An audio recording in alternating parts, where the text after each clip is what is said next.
What do a buried Ferrari, a sea monster, a soldier's letter found on the beach, and a diadem deliberately turned upside down in an ancient grave have in common? All of these are not legends, but very specific things that have a history, dates, and human destinies. We'll go through stories where reality behaves so strangely that you want to double check if you got everything right. Watch this video until the end. You'll enjoy it. Hi, you're watching Top. A buried Ferrari. In the backyard of an ordinary house in Los Angeles, under a layer of earth, they didn't find a treasure of gold coins, an ancient tool, or the remains of old equipment, but an almost new Ferrari Dino 246 GTS. The car was buried at a depth of just a few dozen centimeters, carefully wrapped in plastic, and all the openings were stuffed with towels, as if they were trying to preserve it, not hide it. Detectives expected to find bodies or drugs inside, but the interior was empty, just traces of time and perfectly preserved parts of the sports car. A check of the numbers showed that the Ferrari had been stolen 3 years ago, the owner received the insurance payout, and the case was closed. But why would anyone bury such a car? Later, one of the detectives admitted there were no kids who accidentally found the car. An informant told them where to dig, hoping to cut a deal. The investigation found the car thieves planned to sink the car in the ocean, but liked it so much they hid it to retrieve later. However, as we know, they never returned. The insurance company sold the unearthed car at a closed auction. The new owner fully restored it. Ocean Ghost. At the end of November 1896, two boys were riding their bicycles along the beach of Anastasia Island and suddenly saw something in the sand that made them drop their bikes. On the shore lay a carcass the size of a boat, shapeless, pale pink, as if it were made of rubber. No bones, no eyes, no head, just a huge, dense mass of flesh that looked as if the ocean had washed ashore a creature from a nightmare. The local doctor, Dr. Webb, arrived at the scene the next morning and immediately realized it wasn't a whale. So what was it then? The carcass was elastic, heavy, and by his estimate weighed about 5 tons. He concluded they had discovered a giant octopus unknown to science. The photos were later sent to the university, and Professor Verrill, the leading expert on cephalopods, initially confirmed the guess. Then he went further and named the creature a new species, Octopus giganteus. 6 horses dragged the carcass from the water to prevent the waves from taking it, making it a local sensation. People came to see the Florida monster, which looked like it came straight from sea legends. But decades later, when the preserved tissue samples were studied under an electron microscope, everything fell apart. There was no giant octopus. The tissue was made up of pure collagen. It was whale skin, decomposed to a state where both the shape and the bones had disappeared.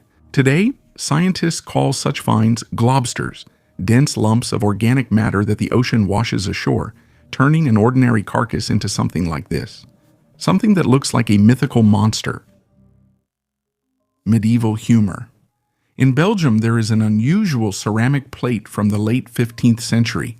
It doesn't depict any kings, battles, or saints. It shows a scene where a wife is openly beating her husband, and here he's covering himself with his hands as best as he can. The plate was made in Dinant or Mechelen, centers of ceramic production in the Burgundian Netherlands. Such items were often commissioned not as part of a formal dinner set, but as a humorous gift. Sometimes given as wedding gifts or playful reminders of family life, this plate is valuable to researchers for both its illustration and context. It shows that people of that time knew how to laugh at themselves and their everyday problems. And judging by the prevalence of such scenes, the topic of who is the head of the house was already popular 500 years ago. Glacial copper. Once, on the bank of the Ontonagon River in Michigan, there was a boulder that local tribes described as a piece of pure copper the size of a house. In the 17th century, this was spoken of as a legend until hunters saw the boulder with their own eyes. Huge, smooth, as if it had been specially forged by someone in ancient times. Later, it became clear that this was not a myth. This is one of the largest copper nuggets ever found by humans. Its weight was estimated differently, from 1 to 10 tons. The actual weight turned out to be about 1,680 kilograms. But the main thing is not the number, but its origin. 1,000 years ago, a 2-kilometer glacier passed through here. It tore out pieces of copper ore and carried them for dozens of kilometers, leaving behind giant displaced nuggets of almost pure metal. In the 19th century, entrepreneur Julius Eldred bought this boulder twice, once from the local tribes and once from the government. With great effort, he dragged it through the forest, floated it down the river, and took it to Detroit.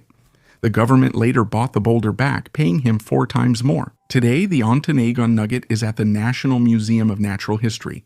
The region still recalls even more remarkable discoveries.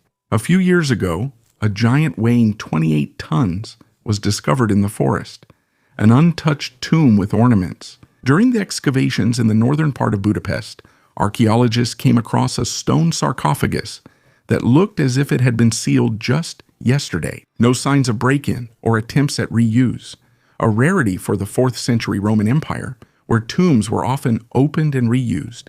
Here, the lid was sealed so tightly that everyone expected archaeologists to make a once-in-a-lifetime discovery.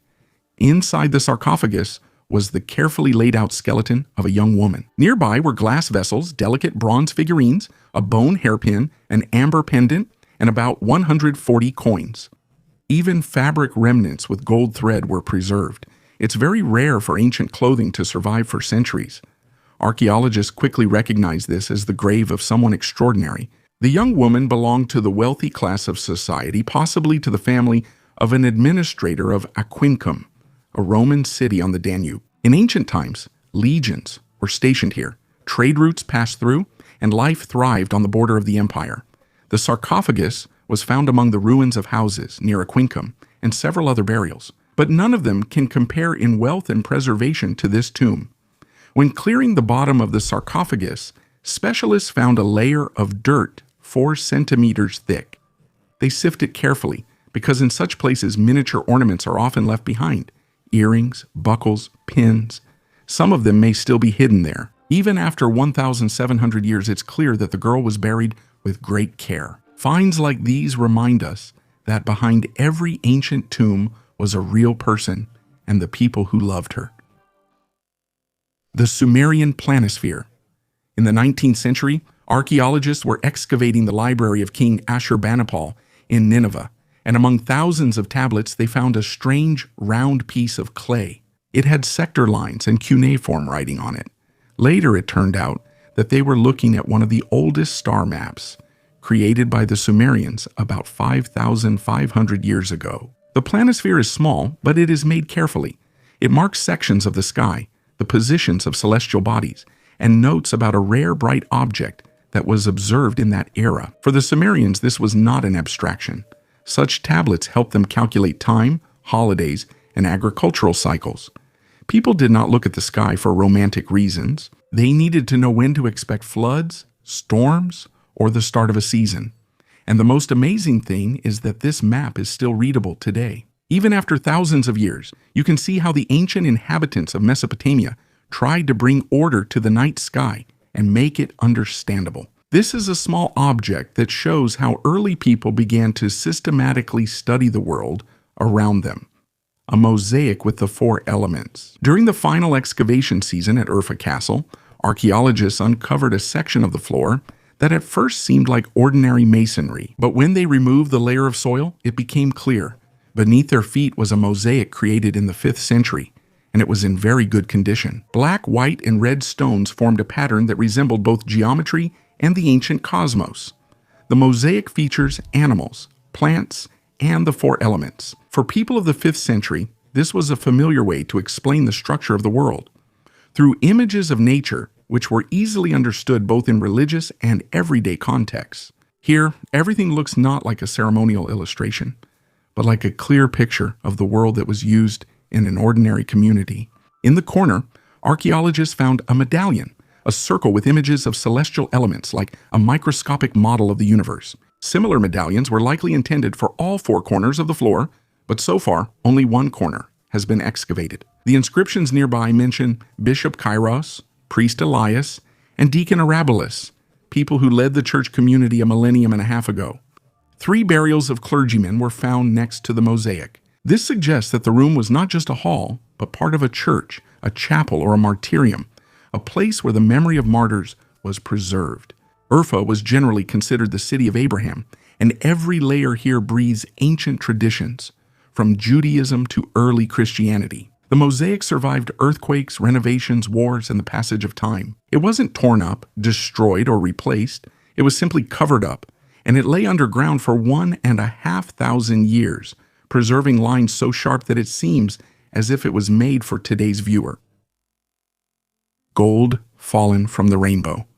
In a field near Leipzig, treasure hunter Daniel Fest was simply sweeping his metal detector along the edge of freshly plowed soil when the device gave a barely audible signal. He expected anything, a shell casing, a ring, a piece of machinery, but instead a tiny gold item weighing only 2 grams landed in his palm. After an examination, it became clear that this was a quarter stater, minted by the Celts about 2,200 years ago. It is the oldest gold coin ever found in Saxony. The obverse was decorated with the head of an animal resembling a deer, huge eyes, simplified antlers, and a rounded forehead.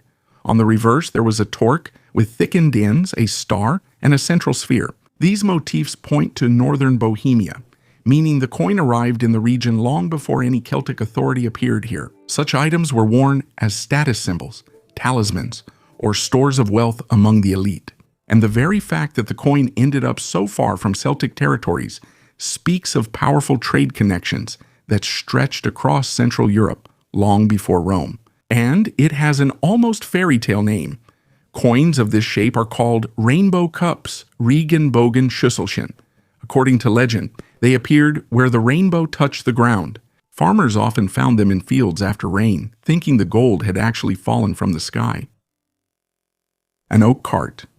Not far from Lake Sevan, in the Armenian village of Luxuries, archaeologists found an object that usually does not survive for thousands of years, a wooden cart. It lay in the ground for about 4,000 years, but remained so intact that its construction allows us to study Bronze Age transportation, not from drawings, but from a real object. The cart is made of oak, with massive wheels and well-preserved axles. Such finds are rare not only in the Caucasus, wood almost always decays, and most often archaeologists find only metal parts. Here, the entire shape is preserved, showing us how the local nobility's carts looked and were put together.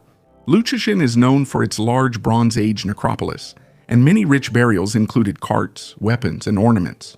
Judging by the quality of the wood and the neat craftsmanship, the cart that was found also belonged to a person of high status.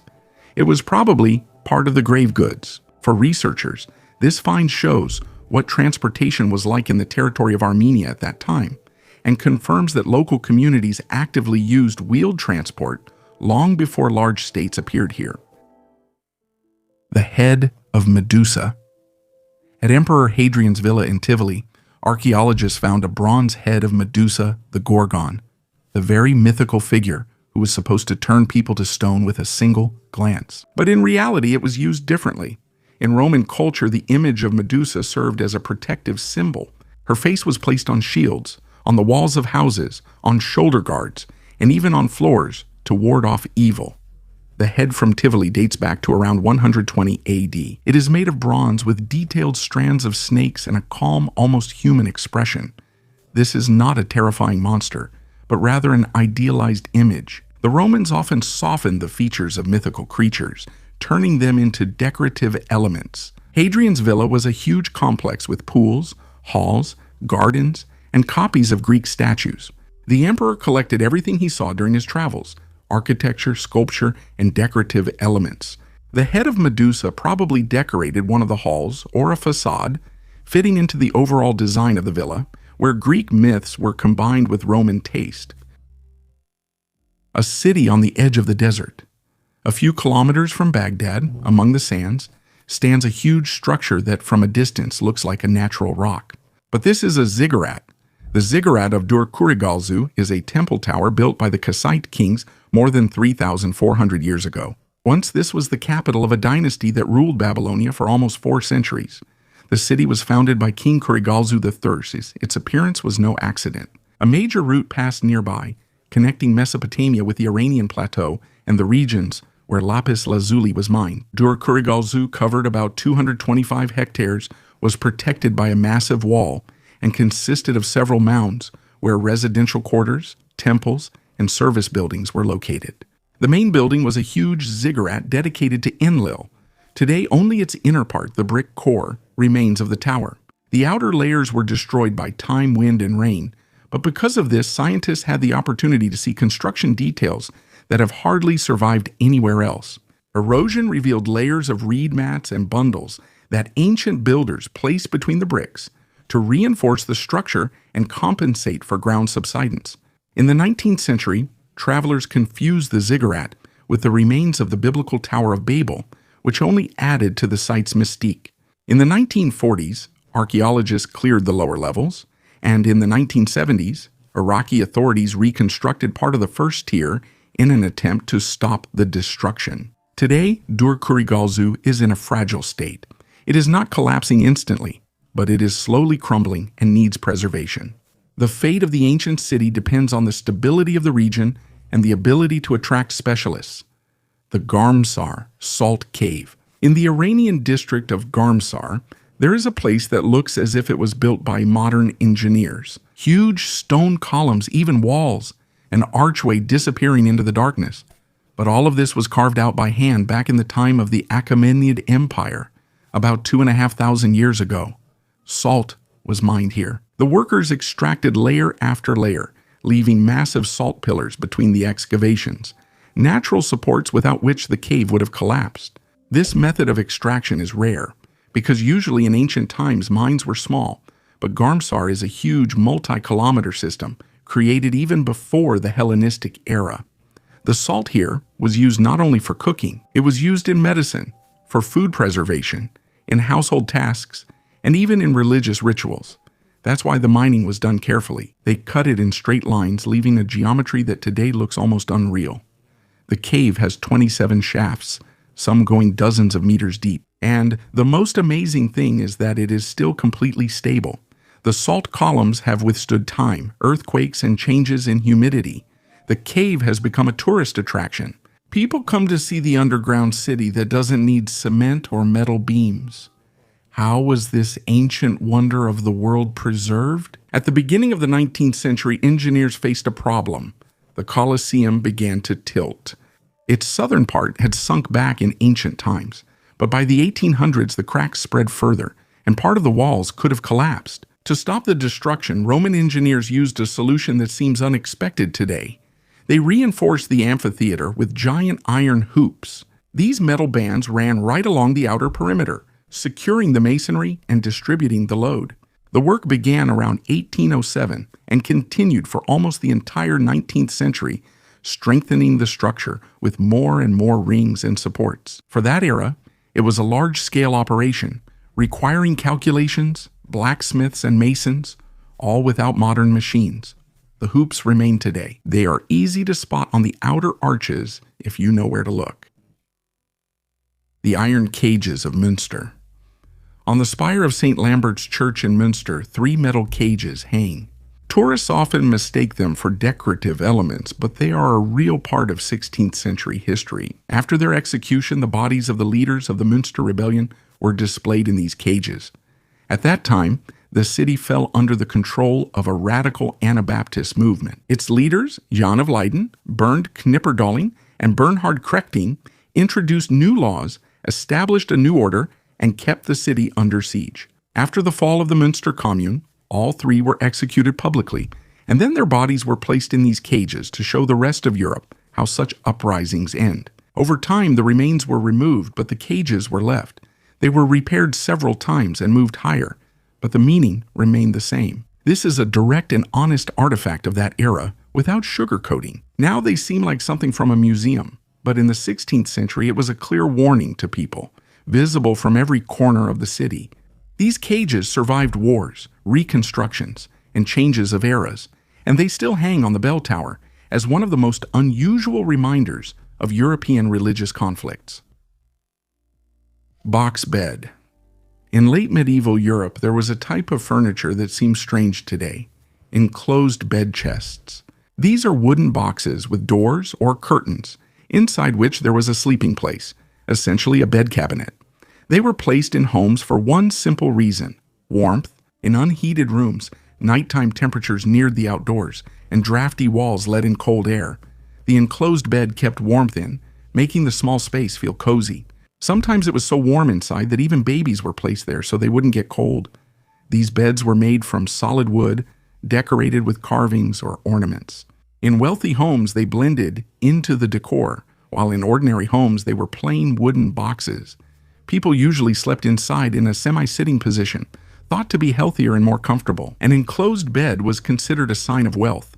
It was placed in the warmest parts of the house, and sometimes it remained a symbol of status, almost like a private room. Today, such beds can be seen in museums in France, the Netherlands, and Germany, and despite their strange appearance, it's actually surprisingly cozy inside, especially if you imagine how cold it was in European homes a few centuries ago. Byzantine ring with an icon. In Turkey, not far from Malatya, archaeologists found a small piece of jewelry dating back to the late Byzantine period, a ring with a miniature carved icon. It ended up in the ground about 1,000 years ago, but it looks as if it was just taken off someone's finger. The ring is made of bronze with an inlay of soft stone. There's a micro-engraving on the stone. The figure of a saint, a raised hand in a gesture of blessing, folds of clothing, even the outline of a halo. All of this is smaller than a fingernail. Such rings were worn as personal protection, almost like a pocket icon. People believed that even a small image could protect them on the road, in battle, and in sickness. This recovered specimen is almost undamaged. Even the side walls with the pattern have remained intact. Judging by the place where it was found, the ring was lost by a person who lived or traveled near the fortress that stood here in the 11th century, perhaps a merchant or a soldier. On Byzantine roads, such items were often lost, but usually they were destroyed. A special detail: the engraving is so finely done that modern restorers had to make a copy under a microscope to fully understand the scene. Such miniatures were often worn away after just a few decades of use. The strange statues of Ain Ghazal. On the outskirts of Amman, on the hill of Ain Ghazal, archaeologists found something that still sparks debate: plaster statues about 9,000 years old. This is one of the earliest examples of human sculptures in history, but they look as if they were created not by people of the Neolithic, but by an avant-garde artist. The statues are made of reeds, coated with plaster, and painted. The eyes are battered, large, dark, and disproportionate. The faces are flat and elongated. Sometimes two heads are on one body. There are figures of men, women, and even children, but they all have the same expression, an almost hypnotic face. Scientists are puzzled by the fact that these statues were not made for display. They were carefully buried, placed in pits, and covered up. So they were ritual objects, but exactly what kind is unclear. There are theories that these are images of ancestors, household guardians, or even attempts to recreate the dead, whose real skulls were buried separately and covered with plaster. The strangest thing is the scale. Whole groups of a dozen figures have been found, as if they were made all at once for some single ritual, and each one is unique. Today, these statues are called the most disturbing faces of the Neolithic. The Maya snake sphere. In Guatemala, in the Xochon region, archaeologists unearthed a round Maya stone sphere with a carved image of a snake. It is about 1,500 years old. At first glance, it is just a decorative stone, but the longer scientists study it, the more questions arise. The sphere is perfectly carved with no signs of rough workmanship. On its surface is a relief of a snake coiled into a ring with bulging eyes and neatly carved scales. But the main thing is that the object does not fit into the usual ritual items of the Maya. It is not an altar, not a game ball, and not a building element. There is a theory that the sphere was used as a stone marker in ritual processions, where the snake represented the path between worlds.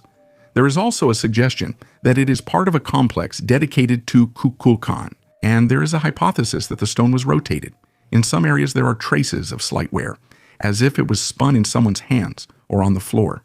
The strangest thing is the quality of its craftsmanship. The local stone is hard, yet the sphere is crafted like jewelry, flawless. Only masters from a major center could make this, but Xochon was just a small settlement. So either a visiting carver worked here, or this item was brought from far away. Archaeologists call this find a mimic artifact, an object that looks familiar, but doesn't fit into any known category. Such items are extremely rare. And it is these objects that most strongly challenge our understanding of what Maya rituals looked like. The lady with the upside-down diadem.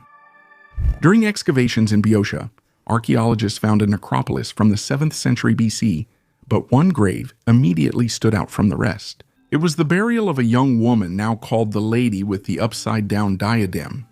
She was about 20 or 30 years old, and her status is immediately evident from the burial inventory, but it was the position of the ornament that became the key to an unusual ritual. On her head lay a bronze diadem with lions, with symbols of power throughout the ancient Mediterranean. In the center, there had once been a large, gleaming rosette. Such an ornament was worn by aristocratic women, sometimes by women from families close to rulers. But the diadem in the grave was turned upside down. The lions are lying down, and the rosette is at the bottom. For the ancient world, an upside-down crown almost always meant the loss of power or the renunciation of it. Archaeologists believe that the woman might have belonged to a family whose political power was fading during an era when hereditary rule was becoming a thing of the past, giving way to aristocracy and new forms of governance. 2 large fibulae were found in the grave: a necklace with a pendant, an ivory ornament, bronze rosettes, earrings, bracelets, and spiral rings on almost every phalanx, a set that emphasizes high status. Nearby was the burial of a young girl with a similar diadem, which indicates they were related. A miraculously delivered letter. In Australia, a family was simply cleaning up trash on the beach at Wharton Beach when Debris Brown's daughter noticed a bottle in the sand, a common find on the coast, until they saw folded sheets of paper inside. The letters turned out to be signed by 2 World War I soldiers, Malcolm Alexander Neville and William Kirk Harley. The date was 1916. From the text, it was clear that Neville was from Wilkewada in South Australia. Brown found his relatives through Facebook. His grandnephew, Garby Neville, responded. It turned out that Malcolm was 28, and just a few months after he threw this bottle into the big Australian bay, he died in France. The family had heard stories about him. Then, after 100 years, a letter from the beach arrived.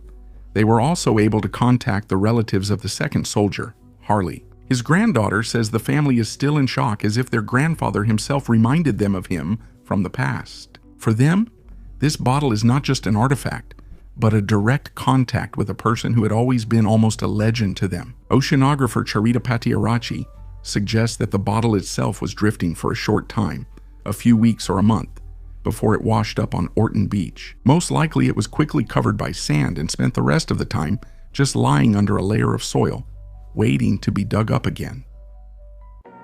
A family crypt in the city center. In British Martock, next to the All Saints Church, the ground suddenly collapsed. At first they thought it was just a regular sinkhole after heavy rains, but when workers cleared the edge of the pit, it became clear that a stone room was hidden beneath the surface. An 18th century family crypt that no one had seen for about 300 years. The crypt is built from local hamstone, the very same that is now quarried in only 2 places in England. Inside, there should be shelves with 4 burials from one family. Who exactly was buried here is still unclear. The church records are being retrieved now, but nearby, there is a tomb from 1760, and by the style of the masonry, it's clear that it belongs to the same period. Priest Paul Filler said that the rains washed away the foundation and the crypt ceiling just couldn't hold. Human remains are not visible yet. Everything is covered with a mix of gravel, soil, and debris. But the very fact that the crypt stood for several centuries, unnoticed in the center of the village, surprises even archaeologists. Crypts of this type were a sign of status. The family it belonged to was most likely wealthy. Perhaps the Kozhevnikis and the Petardis, who are well known in this area. They saw what life was like tens of thousands of years ago. Rotifers are microscopic multicellular creatures that can't be seen without magnification. The smallest ones barely reach 40 microns. But inside, they have everything: muscles, digestion, a nervous system, and even tiny jaws. On their heads, there are rotating cilia called a corona, which spin rapidly and draw into the mouth anything they can digest. But the main thing about rotifers is their ability to survive conditions incompatible with life. They can completely dry out, turn into a speck of dust, and remain like that for thousands of years. In Yakutia, rotifers were found that had been frozen for 24,000 years, and after thawing, they came back to life with no ill effects. They also reproduce in an unusual way. Under normal conditions, only females are born, copying themselves. But when cold or drought comes, males appear. And the fertilized eggs become protective capsules that can survive any period of unfavorable conditions. Rotifers live in puddles, lakes, soil, literally everywhere. There's at least a little moisture. You can't see them, but they're one of the most resilient forms of life on the planet. They are able to survive even those eras that lead to extinction for other creatures. Napoleon's bathtub. In Villa Pisani in northern Italy, Napoleon's bathroom has been preserved. It's a place that's rarely shown to tourists, but it perfectly reflects his character. By the standards of the early 19th century, this was almost futuristic luxury. Built into the bathtub is a special compartment for toiletries and personal items, which Napoleon even took with him on campaigns. He was unusually clean for his time, bathed every day, used cologne with rosemary and citrus, shaved daily, and always carried a travel hygiene kit with him. Contemporaries remembered his white teeth and neatness in everyday life, a rare quality for an era when many people bathed only once a month. His mother taught him this habit, which he kept even in the army and at the height of power. The bathroom at the Villa Pisani is a rare case where an everyday detail of the emperor has been preserved almost unchanged, showing what he was like outside the battlefield and politics. The disease that could kill within a day. Medieval chronicles mention an epidemic that is rarely discussed today. Sweating sickness, or the English sweating disease, appeared suddenly, spread rapidly, and just as suddenly disappeared. The disease progressed with frightening speed. Less than a day often passed between the first chills and death. The symptoms started abruptly: headache, aches in the neck and shoulders, and a high fever. Within hours, the body would be drenched in sticky sweat. Seizures, dizziness, and sometimes hallucinations followed. People would lie down, fall asleep, and by morning not wake up. If a person survived the first 24 hours, their chances of survival increased dramatically. The first outbreak occurred in 1485, right after the Battle of Bosworth. Then there were new waves in the years 1507-15, 1715-28, and 1551. The disease favored the warm season, hardly affected Scotland and Wales, and for some reason, it struck the upper classes more often: dukes, mayors, and clergymen. Even Henry VIII was so frightened that he constantly moved between residences, trying to avoid infection. The origin of the disease is still not completely clear. Modern researchers consider the most likely version to be hantavirus, a type of virus carried by mice. The symptoms match, and so does the seasonality. Another hypothesis is arbovirus, which is transmitted by mosquitoes or ticks. Less often, theories about food, toxins, or fungi are mentioned. In the 17th and 18th centuries, a similar disease appeared in France called Picardy sweating sickness. It was milder, and the mortality rate was not as high, but the symptoms resembled the old sweating sickness. This leads some historians to think that the disease may not have disappeared, but simply changed its form. Sweating sickness was an epidemic that spread rapidly through Europe with little explanation. Even today, no one can say for sure what exactly killed thousands of people and why the disease disappeared so suddenly. And I want to thank you for watching this video until the end. Goodbye, everyone, and see you in the next video.